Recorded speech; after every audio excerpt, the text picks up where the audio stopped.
Welcome to the I Am Ra series, a comprehensive exploration of the profound teachings found within the Ra contact and the Law of One. Before we delve into this awe-inspiring body of knowledge, it is essential to express our deepest gratitude to the dedicated individuals and entities that made it possible for us to access this transformative wisdom. First and foremost, we would like to extend our heartfelt appreciation to Don Elkins, Carla Rueckert, and Jim McCarty, whose unwavering devotion and selfless dedication enabled the channeling of these profound teachings. As pioneers in the field of channeling and spiritual research, their tireless efforts have opened up new realms of understanding for countless seekers of truth.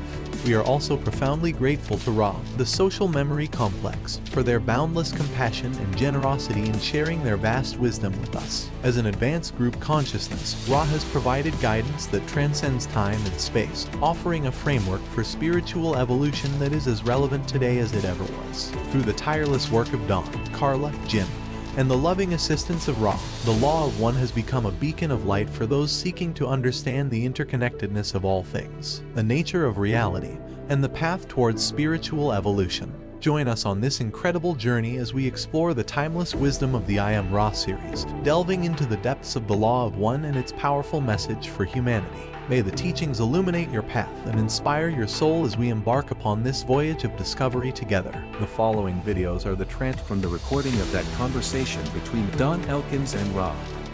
Through questions and answers, the metaphysical blueprint of spiritual evolution is explored, from the microcosm to the macrocosm, from the particulars of life on this planet to the life of the cosmos, to the possibilities of healing, transformation, and self-realization for spiritual seekers and wanderers. January 15, 1981, The Law of One, Section 1. I am Ra. I have not spoken through this instrument before. We had to wait until she was precisely tuned, as we send a narrowband vibration. We greet you in the love and in the light of our infinite Creator. We have watched your group. We have been called to your group, for you have a need for the diversity of experiences in channeling which go with a more intensive, or as you might call it, advanced approach to the system of studying the patterns of the illusions of your body, your mind, and your spirit, which you call seeking the truth. We hope to offer you a somewhat different slant upon the information which is always and ever the same. The Confederation of Planets in the service of the infinite Creator has only one important statement. That statement, my friends, as you know, is all things, all of life, all of the creation is part of one original thought. We will exercise each channel if we are able to. The reception of our beam is a somewhat more advanced feat than some of the more broad vibration channels opened by other members for more introductory and intermediate work. Let us for a moment consider thought. What is it, my friends, to take thought? Took you then thought today? What thoughts did you think today? What thoughts were part of the original thought today? In how many of your thoughts did the creation abide? Was love contained? And was service freely given? You are not part of a material universe. You are part of a thought. You are dancing in a ballroom in which there is no material. You are dancing thoughts. You move your body, your mind, and your spirit in somewhat eccentric patterns, for you have not completely grasped the concept that you are part of the original thought. We would at this time transfer to an instrument known as Don. I am Ra. I am again with this instrument. We are close to initiating a contact but are having difficulty penetrating a certain mental tension and distraction that is somewhat characteristic of this channel. We will therefore describe the type of vibration which is being sent. The instrument will find us entering the energy field at a slight angle towards the back of the top of the head in a narrow but strong area of intensity. We are not able to offer any conditioning due to our own transmitting limitations. Therefore, if the instrument can feel this particular effect, he may then speak our thoughts as they come to him. We will again attempt this contact. I am Ra. This instrument is resisting our contact. However, we assure her that we are satisfied that contact with the one known as Don is not at this time preferable to that instrument. We will, therefore, move on to the one known as Leonard. Again, we caution the instrument that it is a narrowband communication which is felt as a vibration entering the aura. We will now transfer this contact. I am Ra. We greet you once more in the love and the light of our infinite Creator. We ask that you be patient with us, for we are a difficult channel to receive. However, we may perhaps add some dimensions to your understanding. At this time we would be glad to attempt to speak to any subject or question which those entities in the room may have potential use in the requesting. Questioner: It seems members of the Confederation have a specific purpose. Is this true with you? And if so, what is your purpose? I am Ra. We communicate now. We, too, have our place. We are not those of the love or of the light. We are those who are of the law of one. In our vibration the polarities are harmonized, the complexities are simplified, and the paradoxes have their solution. We are one. That is our nature and our purpose. We are old upon your planet and have served with varying degrees of success in transmitting the law of one, of unity, of singleness to your peoples. We have walked your earth. We have seen the faces of your peoples. This is not so with many of the entities of the Confederation.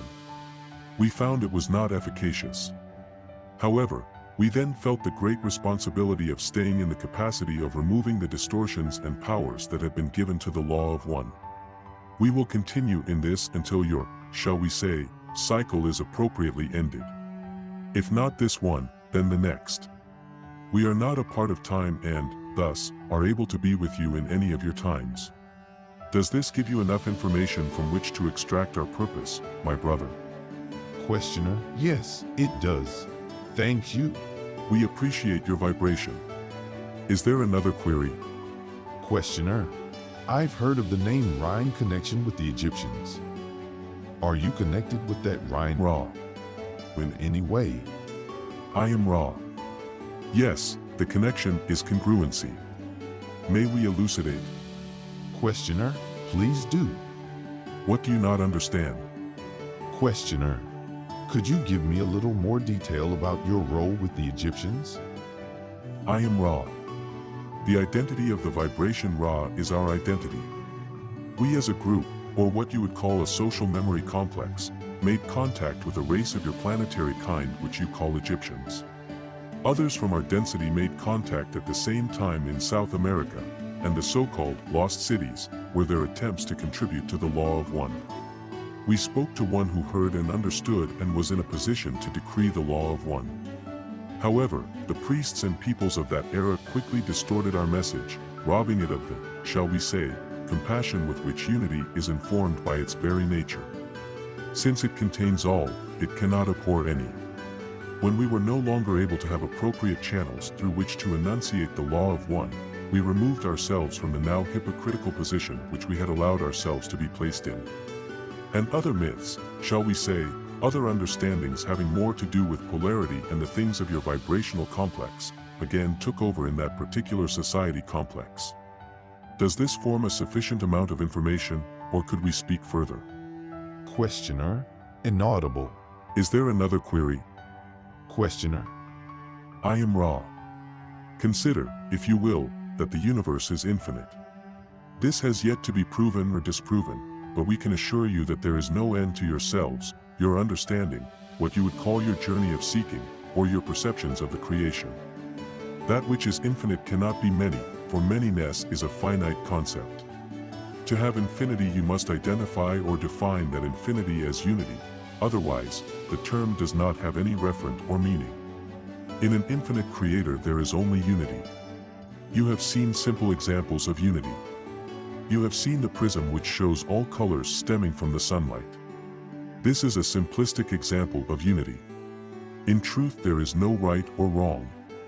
There is no polarity, for all will be, as you would say, reconciled at some point in your dance through the mind-body-spirit complex which you amuse yourself by distorting in various ways at this time. This distortion is not in any case necessary. It is chosen by each of you as an alternative to understanding the complete unity of thought which binds all things. You are not speaking of similar or somewhat like entities or things. You are everything, every being, every emotion, every event, every situation. You are unity. You are infinity. You are love light, light love. You are. This is the law of one. May we enunciate this law in more detail? Is there another query at this time? Questioner, can you say anything about the coming planetary changes? I am Ra.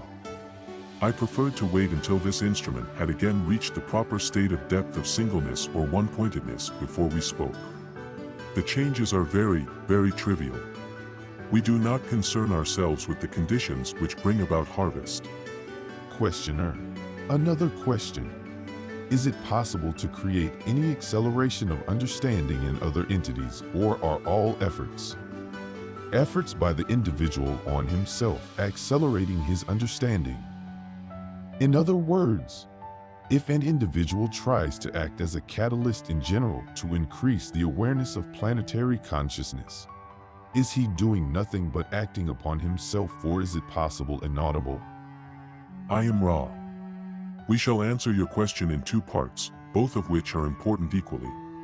Firstly, you must understand that the distinction between yourself and others is not visible to us. We do not consider that a separation exists between the consciousness-raising efforts of the distortion which you project as a personality and the distortion which you project as an other personality. Thus, to learn is the same as to teach unless you are not teaching what you are learning, in which case you have done little or no good. This understanding should be pondered by your mind-body-spirit complex, as it is a distortion which plays a part in your experiences at this nexus.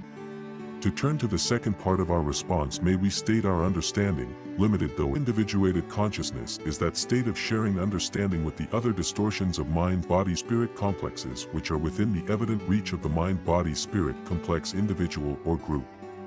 Thus, we are speaking to you and accepting both our distortions and your own in order to enunciate the laws of creation, more especially the law of one. We are not available to many of your peoples, for this is not an easily understood way of communication or type of philosophy. However, our very being is hopefully a poignant example of both the necessity and the near hopelessness of attempting to teach. Each of those in this group is striving to use, digest, and diversify the information which we are sending this instrument into the channels of the mind-body-spirit complex, without distortion. The few whom you will illuminate by sharing your light are far more than enough reason for the greatest possible effort. To serve one is to serve all. Therefore, we offer the question back to you to state that indeed it is the only activity worth doing, to learn, teach, or teach, learn. There is nothing else which is of aid in demonstrating the original thought except your very being, and the distortions that come from the unexplained, inarticulate, or mystery-clad being are many. Thus, to attempt to discern and weave your way through as many group mind-body-spirit distortions as possible among your peoples in the course of your teaching is a very good effort to make. We can speak no more valiantly of your desire to serve. May we speak in any other capacity upon this subject? Questioner, will you be available for communication? Can we call on you in the future? I am Ra. We have good contact with this instrument because of her recent experiences with trance. She is to be able to communicate our thoughts in your future. However, we advise care in disturbing the channel for a few moments, and then the proper procedure for aiding an instrument who has, to some extent, the need of re-entering the mind-body-spirit complex which the instrument has chosen for the life experience of this time-space. Do you understand how to nurture this instrument? No, could you explain it? I am Ra. We suggest first a brief period of silence. Then the repetition of the instrument's vibratory complex of sound in your density which you call name. Repeat until an answer is obtained. Then the laying on of the hands at the neck region for a brief period so that the instrument may recharge batteries which are not, shall we say, full of the essence of this particular field at this time. And finally, a gift of water into which the love of all present has been given. This will restore this entity, for her distortions contain great sensitivity towards the vibrations of love, and the charged water will effect comfort. Do you now understand? Not completely. I am Ra. We search your mind to find the vibration Alric. It is this vibration from you which contains the largest amount of what you would call love. Others would call this entity Carla. The charging of the water is done by those present placing their hands over the glass and visualizing the power of love entering the water. This will charge that very effective medium with those vibrations. This instrument is, at this time, quite fatigued. However, her heart is such that she continues to remain open to us and useful as a channel. This is why we have spent the time-space explaining how the distortions of what you may call fatigue may be. Under no circumstances should this instrument be touched until she has responded to her name. I do not wish to take this instrument beyond her capacity for physical energy. It grows low. Therefore, I must leave this instrument. I leave you in the glory and peace of unity. Go forth in peace, rejoicing in the power of the one Creator. I am Ra. Thank you for watching the first episode of I Am Ra series. We hope that you found it informative and thought-provoking. In this episode, we explored the concept of oneness and how it relates to our existence. We also delved into the origins of the raw material and the messages it holds for humanity. As we continue on this journey, we invite you to join us in exploring the mysteries of the universe and our place within it. Stay tuned for the next episode where we will continue our exploration of the raw material and delve deeper into the nature of reality. Thank you for your time and attention. We look forward to continuing this journey with you.